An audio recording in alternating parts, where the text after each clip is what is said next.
Welcome to my India's only free education channel. Kindly subscribe, like and share to the needed one. Now next very important exercise for elephantitis. પેશન્ટના માટે આપણે એમના હાર્ટના લેવલથી ઉપર રહે એવી રીતે પગ મૂકવાના છે અને આવી રીતે આપણે પગની નીચે જોયું છે કે આખું ગાદલું મૂકી દીધું છે પેશન્ટના વેઇટ પ્રમાણે એલિવેટ કરવા માટે અને પછી આપણે ઘૂંટણની નીચે આવું સ્લોપમાં પીલો મૂક્યો છે. તો જે સ્લોપમાં પીલો મૂકીને એટલે પગ સ્ટ્રેટ રહે. હવે આ પોઝિશનમાં હવે પેશન્ટને કહેવાનું છે તમારો પહેલાં ડાબા પગના પંજાને આગળ પાછળ કરો. Yes, very good. ઘૂંટણ દબાલો રાખ્યો છે અને પંજાને જેટલો બને એટલો ઉપર નીચે કરવાનો. યસ, આટલું એલિવેશનમાં છે ત્યારે જઈને તમારું ડ્રેઇન થશે. તો આવું ડ્રેઇન કરવા માટે આવી કમ્ફર્ટેબલ પોઝિશન બનાવવાની. જે ઘૂંટણ નીચે બી તકિયો મૂક્યો છે એટલે લાંબા કલાકો સુધી પણ પેશન્ટ આ પોઝિશનમાં પગ રાખી શકે. યસ, અને પછી પંજાને જેટલું બને એટલું આગળ પાછળ કરવાનું.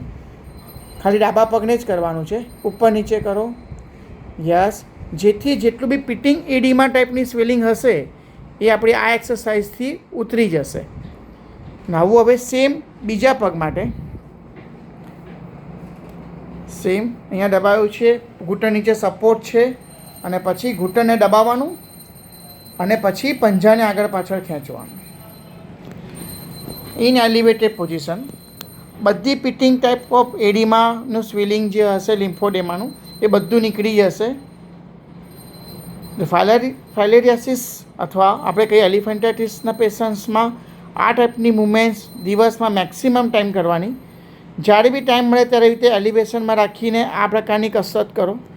આ પ્રકારનો સપોર્ટ રાખવાનો છે પગ નીચે, જેથી એમને હાઈલી સપોર્ટ રહે અને પેશન્ટ બહુ સારી રીતે આ મુવમેન્ટ કરી શકે, જેથી એમની સ્વેલિંગમાં બહુ જ ડ્રાસ્ટિક ફરક પડી શકે અને એનાથી પછી મુવમેન્ટમાં ફરક પડે. તેના માટે આ પ્રકારની એક્સરસાઇઝ બહુ જ જરૂરી છે. Yes, thank you. Thank you for watching. Please give your comments and feedback. Stay tuned for more upcoming new videos.